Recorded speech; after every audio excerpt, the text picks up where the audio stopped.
Hi guys, इस video में हम पढ़ेंगे क्लास 10th के साइंस के बुक से चैप्टर 1 जिसका नाम है केमिकल रिएक्शन एंड इक्वेशन। इस वीडियो में मैंने हर एक टॉपिक कवर किया है और साथ में कैसे क्वेश्चन बन सकते हैं या फिर कैसे क्वेश्चन बन चुके हैं हमने ये भी डिस्कस किया है। अगर आप इस वीडियो को एंड तक देखते हैं तो इसके बाद आपको और कोई वीडियो देखने की जरूरत नहीं है। तो आइए बिना टाइम वेस्ट करे वीडियो स्टार्ट करते हैं। जैसे कि चैप्टर के नाम से पता चल रहा है कि केमिकल रिएक्शन एंड इक्वेशन, कि इस चैप्टर में हम केमिकल रिएक्शन और साथ में इक्वेशन के बारे में पढ़ेंगे।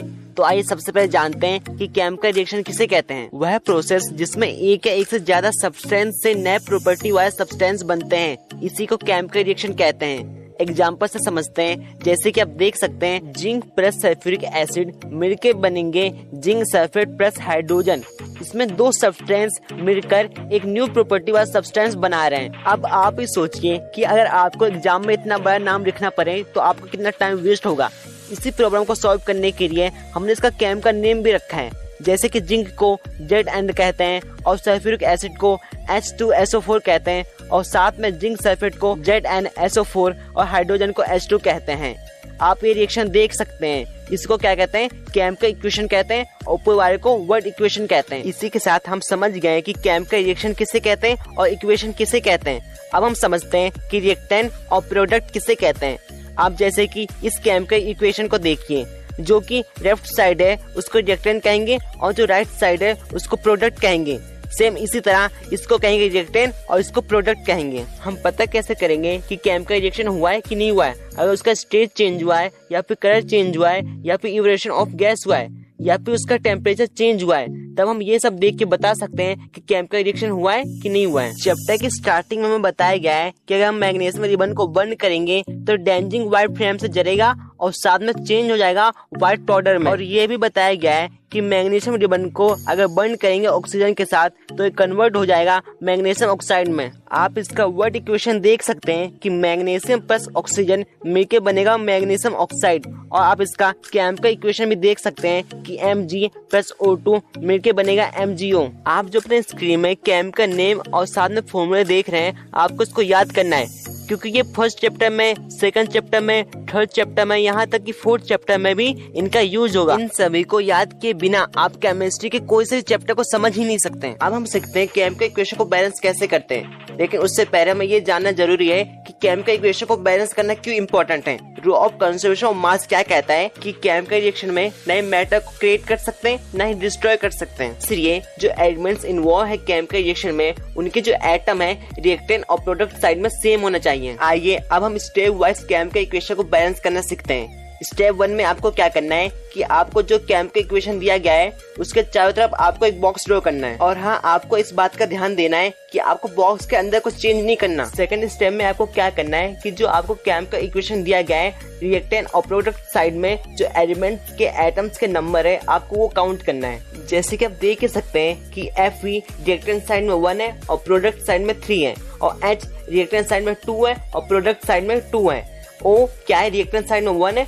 और प्रोडक्ट साइड में 4 है। इस स्टेप में हमें क्या करना है कि हमें ये देखना है कि किस एलिमेंट के ज्यादा एटम्स हैं। जैसे कि आप देख सकते हैं कि प्रोडक्ट साइड में ऑक्सीजन के 4 एटम्स हैं, बट रिएक्टेंट साइड में इसके 1 एटम है। तो हम क्या करेंगे, रिएक्टेंट साइड में भी 4 बना देंगे। इसके बाद हमें स्टेप 4 में क्या करना है, जो रिएक्टेंट और प्रोडक्ट साइड में एटम है उन सभी को सेम बना देना है। जैसे कि Fe प्रोडक्ट साइड में 3 है बट रिएक्टेंट साइड में 1 है। H क्या है, रिएक्टेंट साइड में 2 है और प्रोडक्ट साइड में 2 है, तो इसको सेम हम ऐसे लिख देंगे। लेकिन एक मिनट, ऑक्सीजन को 4 बनाने के चक्कर में हमने H2 को भी 4 बना दिया। तो क्या करेंगे, हम प्रोडक्ट साइड में भी H2 को 4 बना देंगे। हमें इस बात पे ध्यान देना है कि दोनों साइड जो एलिमेंट्स के एटम्स के नंबर है वो सेम रहे। स्टेप 5 में क्या करना है, जो रिएक्टेंट और प्रोडक्ट है उसका फिजिकल स्टेट लिखना है। जैसे कि अगर सॉलिड स्टेट में है तो S लिखेंगे, लिक्विड स्टेट में तो H लिखेंगे, अगर वो गैसोस स्टेट में है तो G लिखेंगे, अगर वो एक्वस स्टेट में है तो EQ लिखेंगे। एक्वस स्टेट उसे कहते हैं जो कि पानी में घुल जाता है। जैसे कि आप देख सकते हैं Fe सॉलिड स्टेट में तो S लिखेंगे और H2O गैस स्टेट में तो G लिखेंगे। और क्या है, Fe3O4 सॉलिड स्टेट में तो S लिखेंगे और साथ में H2 गैस स्टेट में तो G लिखेंगे। अब जानते हैं कि केमिकल रिएक्शन कितने टाइप्स के होते हैं। आपके बुक में इसके 5 टाइप दिए गए हैं। फर्स्ट आता है कॉम्बिनेशन रिएक्शन, सेकंड आता है डिकम्पोजिशन रिएक्शन, थर्ड आता है डिस्प्लेसमेंट रिएक्शन, फोर्थ आता है डबल डिस्प्लेसमेंट रिएक्शन, फिफ्थ आता है ऑक्सीडेशन एंड रिडक्शन। इस चैप्टर में इन्हीं रिएक्शन के ऊपर आपके एग्जाम में क्वेश्चन आता है। तो आइए पहले जानते हैं कॉम्बिनेशन रिएक्शन किसे कहते हैं। इसके ऊपर आपके बुक में 2 डेफिनेशन दिए गए हैं। तो आइए फर्स्ट डेफिनेशन जानते हैं। ऐसा रिएक्शन जिसमें सिंगल प्रोडक्ट फॉर्म होता है 2 या फिर उससे ज्यादा रिएक्टेंट से, इसी को कॉम्बिनेशन रिएक्शन कहते हैं। और सेकंड डेफिनेशन आता है कि जब 2 या 2 से ज्यादा सब्सटेंस मिलकर एक सिंगल प्रोडक्ट बनाते हैं, इसी रिएक्शन को कॉम्बिनेशन रिएक्शन कहते हैं। इसके एग्जांपल देखते हैं। जब कैल्शियम ऑक्साइड रिएक्ट करेगा वाटर के साथ तो प्रोड्यूस करेगा कैल्शियम हाइड्रोक्साइड और साथ में लार्ज अमाउंट में हीट। और भी इसके एग्जांपल हैं, जैसे कि बर्निंग ऑफ कोल। जब भी कार्बन रिएक्ट करेगा ऑक्सीजन के साथ तो मिलकर बनेगा कार्बन डाइऑक्साइड, और जब भी H2O रिएक्ट करेगा O2 के साथ तो मिलकर बनेगा H2O यानी कि वाटर। हमने देखा कि जब भी कैल्शियम ऑक्साइड को रिएक्ट करवाएंगे वाटर के साथ तो हमको कैल्शियम हाइड्रोक्साइड साथ में हीट देखने को मिलेगा। तो ऐसा रिएक्शन जिसमें हीट रिलीज होता है प्रोडक्ट के साथ, इसी रिएक्शन को एक्सोथर्मिक केमिकल रिएक्शन कहते हैं। इसके और भी एग्जांपल हैं, जैसे कि बर्निंग ऑफ नेचुरल गैस। जब CH4 प्लस O2 यानी कि जब मीथेन रिएक्ट करेगा ऑक्सीजन के साथ तो हमको मिलेगा CO2 carbon dioxide plus water साथ में हीट। और हाँ, क्या आपको पता है कि रेस्पिरेशन भी एक एक्सोथर्मिक प्रोसेस है। इसका केमिकल इक्वेशन होगा ग्लूकोज प्लस ऑक्सीजन मिलकर देंगे कार्बन डाइऑक्साइड वाटर साथ में एनर्जी भी। इसके बाद आता है डिकम्पोजिशन रिएक्शन। ये वो रिएक्शन होता है जिसमें रिएक्टेंट ब्रेक डाउन हो जाता है 2 या फिर उससे ज्यादा सिंपल सब्सटेंस में, इसी को डिकम्पोजिशन रिएक्शन कहते हैं। इसे कॉम्बिनेशन रिएक्शन का रिवर्स रिएक्शन भी कहते हैं। ऐसा इसलिए क्योंकि कॉम्बिनेशन रिएक्शन में क्या होता है, 2 सब्सटेंस मिलकर एक न्यू सब्सटेंस बनाते हैं। बट इसमें क्या होता है, एक सब्सटेंस ब्रेक डाउन हो जाता है 2 और मोर सब्सटेंस में। मतलब कि जो कॉम्बिनेशन रिएक्शन में हो रहा है उसका रिवर्स हो रहा है डिकम्पोजिशन रिएक्शन में, इसे इसको रिवर्स कॉम्बिनेशन रिएक्शन भी कहते हैं। आइए अब इसके एग्जांपल देखते हैं। जैसे कि आप देख सकते हैं, जब फेरस सल्फेट को मतलब कि FeSO4 को जब हम हीट करेंगे तो ये Fe2O3 मतलब कि फेरिक ऑक्साइड साथ में सल्फर डाइऑक्साइड मतलब कि SO2 और सल्फर ट्रीऑक्साइड यानी कि SO3 में टूटेगा। इसका जो ये रिएक्शन है बहुत ज्यादा इंपॉर्टेंट है। इसके ऊपर काफी क्वेश्चन आने के चांस होते हैं। आप इसको भी देख सकते हैं, जब कैल्शियम कार्बोनेट को हीट करेंगे तो कैल्शियम ऑक्साइड साथ में CO2 में टूटेगा। आप इस केमिकल रिएक्शन को भी देख सकते हैं कि जब लीड नाइट्रेट को हीट करेंगे तो लीड ऑक्साइड साथ में नाइट्रोजन डाइऑक्साइड प्लस ऑक्सीजन में टूटेगा। हमने ये देखा कि डिकम्पोजिशन रिएक्शन किसे कहते हैं। डिकम्पोजिशन रिएक्शन उसे कहते हैं जिसमें रिएक्टेंट ब्रेक डाउन होता है मेनी प्रोडक्ट में। हमने 3 एग्जांपल देखा जिसमें हम हीट की मदद से रिएक्टेंट को ब्रेक डाउन करते हैं। जब भी हीट की मदद से हम रिएक्टेंट को ब्रेक डाउन करेंगे तो इसको थर्मल डिकम्पोजिशन रिएक्शन कहेंगे। ऐसा नहीं है कि सिर्फ हीट की मदद से ब्रेक डाउन होगा, इसको हम इलेक्ट्रिसिटी पास करवा के भी ब्रेक डाउन करवा सकते हैं, जिसको इलेक्ट्रोलाइटिक डिकम्पोजिशन रिएक्शन कहते हैं।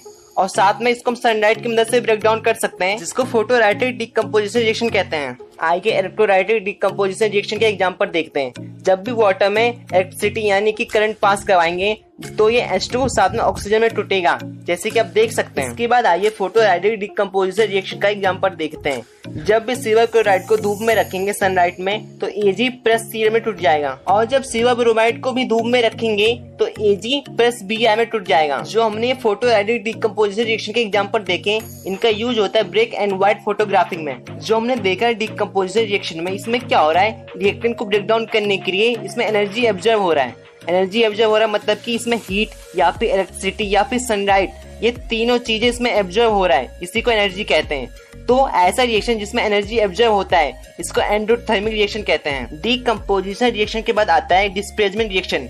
इस रिएक्शन में क्या होता है, जो मोर रिएक्टिव एलिमेंट होता है और डिस्प्लेस कर देता है लेस रिएक्टिव एलिमेंट को। लेकिन इसके लिए हमें ये पता होना चाहिए कि कौन सा एलिमेंट कितना रिएक्टिव है। इसके लिए जो आप ये चार्ट देख रहे हैं आपको ये याद होना चाहिए। जो टॉप में वो मोर रिएक्टिव है जैसे कि पोटेशियम सोडियम, और जिनके नीचे है ये कम रिएक्टिव है सोडियम पोटेशियम से। जैसे कि आप देख सकते हैं जो सबसे नीचे होगा वो बहुत ज्यादा कम रिएक्टिव होगा, और जो सबसे ज्यादा ऊपर होगा वो मोर रिएक्टिव होगा। आइए एग्जांपल से समझते हैं। अब आप बताइए कि जिंक या फिर एल्यूमिनियम इनमें से कौन सा ज्यादा रिएक्टिव है। आपको जो ऊपर होगा मोर रिएक्टिव होगा। जैसे कि आप देख सकते हैं जिंक क्या है, एल्यूमिनियम के नीचे आता है, मतलब कि एल्यूमिनियम मोर रिएक्टिव है जिंक से। एक वर्ड में कहें, जो जितना ऊपर होगा उतना ज्यादा रिएक्टिव होगा। आइए हम डिस्प्लेसमेंट रिएक्शन के एग्जांपल देखते हैं। जैसे कि आप देख सकते हैं Fe प्लस कॉपर सल्फेट, मतलब कि इसमें क्या है, कॉपर कम रिएक्टिव है Fe से यानी कि आयरन से, तो इसमें क्या होगा, जो आयरन है कॉपर को हटा देगा और सल्फेट के साथ ज्वाइंट हो जाएगा। जैसे कि आप देख सकते हैं FeSO4 बन गया, यानी कि आयरन सल्फेट और साथ में कॉपर, मतलब कि इसने कॉपर को डिस्प्लेस कर दिया। आइए अब सेकंड एग्जांपल देखते हैं। इसमें क्या है, जिंक प्लस कॉपर सल्फेट। इसमें क्या है, जो जिंक है ज्यादा रिएक्टिव है कॉपर से, तो क्या होगा, ये जिंक कॉपर को हटा देगा और सल्फेट के साथ बैठ जाएगा। जैसे कि आप देख सकते हैं जिंक सल्फेट बन गया प्लस कॉपर। थर्ड एग्जांपल देखते हैं, PB यानी कि रीड प्लस कॉपर क्लोराइड। इसमें क्या है, जो PB है ज्यादा रिएक्टिव है कॉपर से, तो कॉपर को हटा देगा और क्लोराइड के साथ बैठ जाएगा। जैसे कि PbCl2 मतलब कि रीड क्लोराइड बन गया और प्लस कॉपर। इस रिएक्शन के बाद आता है डबल डिस्प्लेसमेंट रिएक्शन।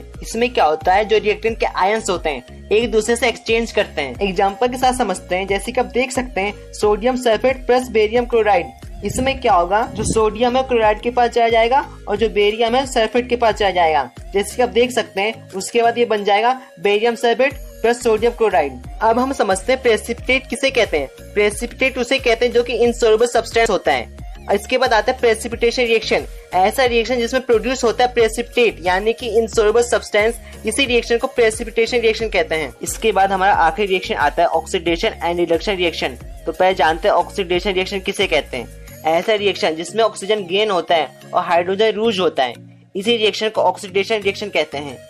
अब जानते हैं रिडक्शन। रिडक्शन उसे कहते हैं जिस रिएक्शन में ऑक्सीजन लूज होता है और हाइड्रोजन गेन होता है, इसी रिएक्शन को रिडक्शन कहते हैं। आइए एग्जांपल के साथ समझते हैं। जैसे कॉपर ऑक्साइड है प्लस हाइड्रोजन, इसको जब हम हीट करेंगे तो कॉपर प्लस H2O यानी कि वाटर बन जाएगा। जैसे कि आप देख सकते हैं कॉपर ऑक्साइड था, इसको जब हमने हीट किया तो सिंपल कॉपर बन गया, यानी कि इसमें से ऑक्सीजन लूज हो गया। तब भी ऑक्सीजन लूज हो तो कौन सा रिएक्शन है, रिडक्शन रिएक्शन है। और जैसे कि आप देख सकते हैं H2 है यानी कि हाइड्रोजन, जब हमने इसको हीट किया तो इसमें क्या हुआ, H2O बन गया, यानी कि इसमें ऑक्सीजन ऐड हो गया। जब भी ऑक्सीजन ऐड हो तो क्या हो जाता है, ऑक्सीडेशन। इसके बाद सेकंड एग्जांपल देखते हैं, जिंक ऑक्साइड प्लस कॉपर मिलके क्या बनेगा, जिंक प्लस कॉपर ऑक्साइड। इसमें क्या हो रहा है, जो जिंक ऑक्साइड है इसमें से ऑक्सीजन लूज हो रहा है, यानी कि रिडक्शन हो रहा है। और कॉपर क्या है, बाद में जाके कॉपर ऑक्साइड बन रहा है, यानी कि इसमें ऑक्सीजन ऐड हो रहा है, यानी कि इसमें ऑक्सीडेशन हो रहा है। आप जो थर्ड एग्जांपल देख रहे हैं, आप मुझे कमेंट में बताइए कि किसका ऑक्सीडेशन हो रहा है, किसका रिडक्शन हो रहा है। मुझे भी तो पता चले कि आपको समझ में आ रहा है कि नहीं आ रहा है। जो मैंने रिएक्शन आपको बताया ये सभी रिएक्शन ये सभी इंपॉर्टेंट है, और साथ में जो इसके एग्जाम्पल है रिएक्शन के ये भी इंपॉर्टेंट है, क्योंकि इसी चैप्टर में से इन्हीं रिएक्शन और साथ में एग्जाम्पल के ऊपर क्वेश्चन आते हैं। आपको इन सभी की प्रैक्टिस करनी है। आप जितना ज्यादा प्रैक्टिस करेंगे आपके लिए उतना ही आसान हो जाएगा। आप जो क्वेश्चन अपनी स्क्रीन में देख रहे हैं बहुत ज्यादा इंपॉर्टेंट क्वेश्चन है। ऐसे क्वेश्चन आपके एग्जाम में आने के बहुत ज्यादा चांस होते हैं, तो आपको इनकी बहुत ज्यादा प्रैक्टिस करनी है। अगर आपको वीडियो जरा सा भी पसंद आया है तो आप चैनल को सब्सक्राइब, वीडियो को लाइक कर सकते हैं और हाँ, अपने फ्रेंड को भी शेयर कर सकते हैं। तो